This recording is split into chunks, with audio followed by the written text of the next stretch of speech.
Bonjour à tous, les rangs sont plus clairsemés que ce matin et j'ai la difficile mission de vous réentreprendre à une heure digestive de sieste.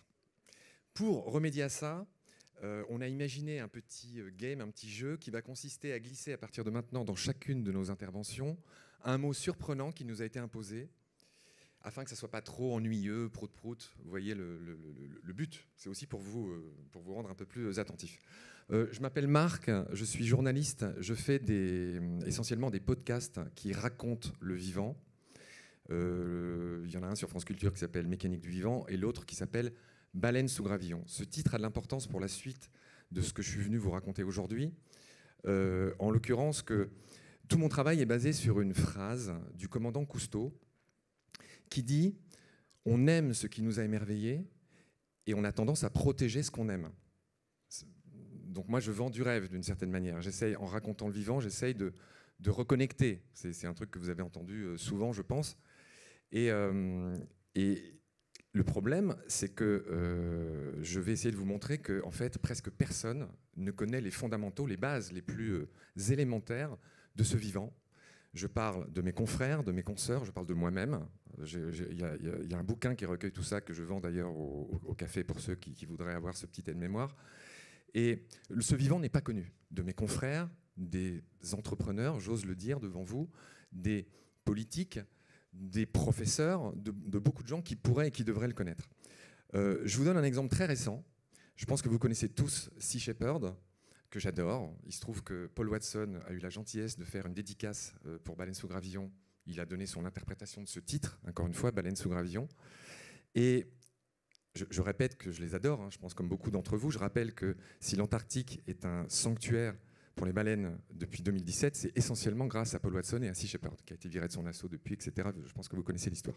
Bref, après ces précautions oratoires, j'ai eu la surprise de tomber sur un post il y a 4 jours où Sea Shepherd France, je crois, racontait qu'à nouveau, aux alentours des îles Féroé, il y allait avoir un grind ou une chasse à des dauphins.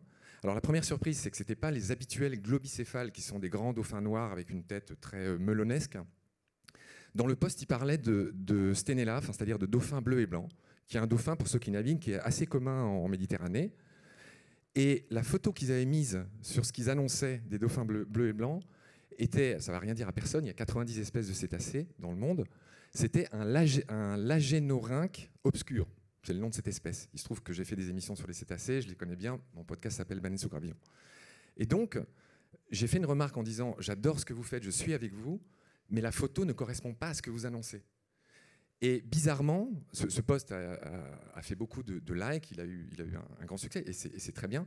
Il y a plein de gens qui me sont tombés dessus pour me dire « Mais on s'en fout du moment que le message passe. » Ben non, moi je ne pense pas qu'on s'en fout. Je pense que vous êtes entrepreneur, vous avez tous des métiers dans lesquels l'exactitude, la rigueur a toute son importance. Surtout, dans le cas de Sea Shepherd, quand on prétend, et ils le font très bien, défendre le vivant. Bref, donc je viens de donner un exemple. J'en prends un encore plus simple. Et ça, on doit cette comparaison brillante à Bruno David, qui est l'ancien patron, l'ancien président du MNHN, du Muséum d'Histoire Naturelle. Bruno David raconte souvent que si dans un dîner mondain, une soirée ou dans nos discussions là, d'après cette rencontre, quelqu'un dit que l'huître est un crustacé, très peu de gens vont entendre une erreur ou seront capables de la rectifier. L'huître est un mollusque, au passage. Mais si quelqu'un dit que l'auteur des Misérables, c'est Balzac, là, il y en a déjà plus qui vont réagir. Et donc, c'est contre ce genre d'énormes différences de traitement entre le vivant et, vous savez, c'est la fameuse phrase de Cyril Dion, qui dit qu'on connaît tous 1000 marques, 1000 films, tellement de chansons, tellement de choses, mais qui d'entre nous est capable d'identifier 5 espèces d'arbres ou 5 espèces de poissons? On est à côté de la mer, là. Très peu d'entre nous sont capables de le faire. Moi, je pense que toutes ces choses, et les exemples que je vais donner maintenant, devraient être, ah oui, ça passe vite, devraient être enseignés à la petite école. Si je vous demande, par exemple, la différence entre nature, c'est un mot qu'on a entendu aujourd'hui, biodiversité et vivant. Je ne sais pas ce qui vous vient à la tête, mais ces 3 mots sont différents et racontent des choses qui sont légèrement différentes. Je vais très vite. La nature, c'est le plus vieux de tous. C'est un très beau mot. Natura, ce qui est à naître. C'est un mot qui désigne tout ce qui est autour de nous, mais pas nous. Le mot biodiversité, il a été inventé à la fin des années 80 par Ed Wilson, quelqu'un de très connu, un myrmécologue, un spécialiste des fourmis états-uniens. Et ce mot a quand même mis 20 ans à rentrer dans le dictionnaire. Bon, aujourd'hui, tout le monde parle de biodiv, qui est un mot un peu technique. Vous voyez, ça a un petit parfum de document Excel. Biodiv, c'est pas aussi beau que nature. Et puis, il y a notre Baptiste Morisot National qui, en 2020, a proposé le terme de vivant, dont à peu près tout le monde ici s'est emparé. Je l'ai beaucoup entendu ce matin. Et moi, effectivement, maintenant, je dis vivant aussi, parce que vivant, c'est la nature plus nous. Donc ça, c'est un des premiers tristingos que je fais dans ce livre-là dont je vous ai parlé. J'en fais un autre. Est-ce que vous faites la différence entre une espèce et une race et une variété? Je vais vite, parce que ça file.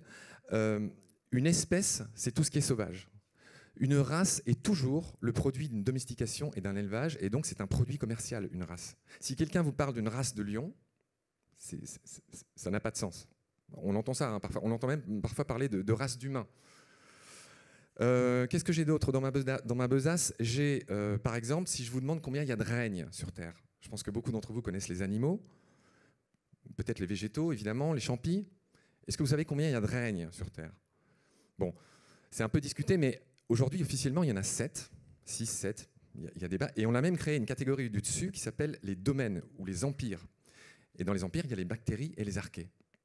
J'aimerais bien vous expliquer, mais il faut que j'enchaîne.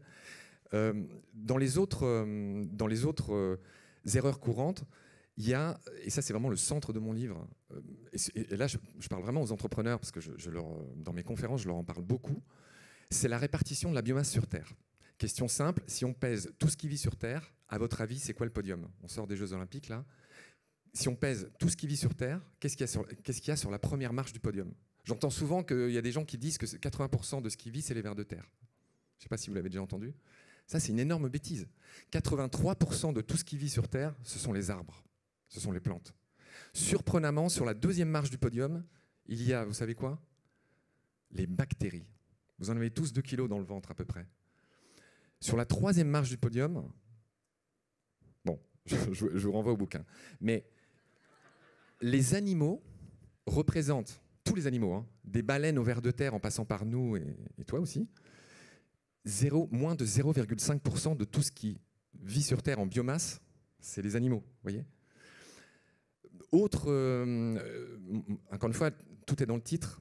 Mon podcast s'appelle Baleine sous gravillon. Je suis ancien plongeur, donc bon. Mais au-delà de ça, l'océan m'intéresse beaucoup. Chacun ici est persuadé de l'utilité et même de l'essentialité de l'océan. Or, l'océan, alors pour le coup, vous avez déjà entendu ce cliché, on le connaît moins, enfin, pas partout, mais que la surface de la Lune. Or, comprendre les océans à l'heure, par exemple, de faire de l'éolien marin, de parler de surpêche, de parler de toutes ces choses, des cultures d'algues qu'on fera demain, donc l'océan, puis de carbone, enfin, vous voyez l'importance de l'océan. Or, personne ne connaît l'océan. Par exemple, si j'en reste à mes histoires de biomasse, vous serez peut-être surpris de savoir que l'océan est un désert d'eau. Il couvre les 2 tiers de la planète, mais c'est un désert d'eau. C'est-à-dire qu'il y a 80 fois moins de biomasse dans l'océan que sur Terre. Et dans l'océan, c'est seulement 13% de la biodive totale. Donc c'est des déserts d'eau. J'aurais aimé vous expliquer pourquoi il en est ainsi, mais là encore, ça défile. Donc, mais voilà, je pense que c'est vous comprenez mieux ce que je veux dire avec des connaissances élémentaires, basiques pour appréhender, pour faire des choix. Je pense aux politiques, je pense aux entrepreneurs. Je trouve ça aberrant que le vivant soit si peu connu à l'heure où il devient essentiel et urgent de mieux le connaître pour mieux le protéger. Moi, je galère depuis des années avec mes podcasts qui ne rapportent pas des masses. Et effectivement, toutes les fondations, enfin tous les gens qui pourraient m'aider ne le font pas parce qu'ils donnent des sous à ceux qui plantent des arbres, ce qui est très bien. Mais moi, je plante un peu comme Larousse le stade d'avant.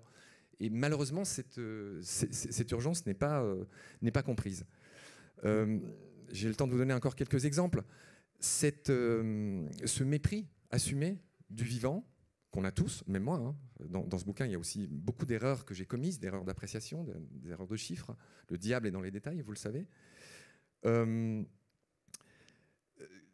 Se retrouve jusque dans notre langage, dans ce qu'on appelle la sagesse populaire. Vous connaissez tous l'expression « faire l'autruche ». Est-ce que vous pensez sérieusement que l'autruche est suffisamment conne pour mettre sa tête dans le sable quand elle est face à un danger? L'autruche, c'est le bipède le plus rapide sur Terre, 75 km/h, 2 fois plus vite que Usain Bolt. Et l'autruche ne fait jamais ça. C'est une erreur naturaliste. Faire le caméléon.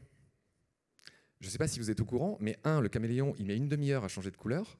Et quand il le fait, ce n'est pas pour se camoufler, parce que tout le monde dit, vous vous souvenez de la pub pour les 40 ans et plus, pour des histoires de pellicules photo ou je ne sais pas quoi, on voit un caméléon qui change instantanément de couleur. Et l'expression vient de là. Or, le caméléon change de couleur quand il n'est pas content ou pour draguer. Donc c'est tout le contraire de se camoufler. En fait, il veut se faire voir, parce que naturellement, il est déjà camouflé, le caméléon. Qui sait parmi vous qu'on a des caméléons à l'état sauvage naturel, ils vont mal, hein, mais en Europe, je ne sais pas si vous le savez, mais il y a des caméléons jusqu'au Portugal et en Espagne.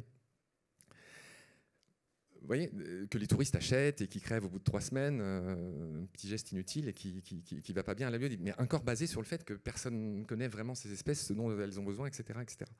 Je finirai en disant que on peut tous faire quelque chose, hein, parce que vous en avez l'intuition, c'est pas en likant des posts sur LinkedIn ou ailleurs qu'on fait avancer les schmilblick.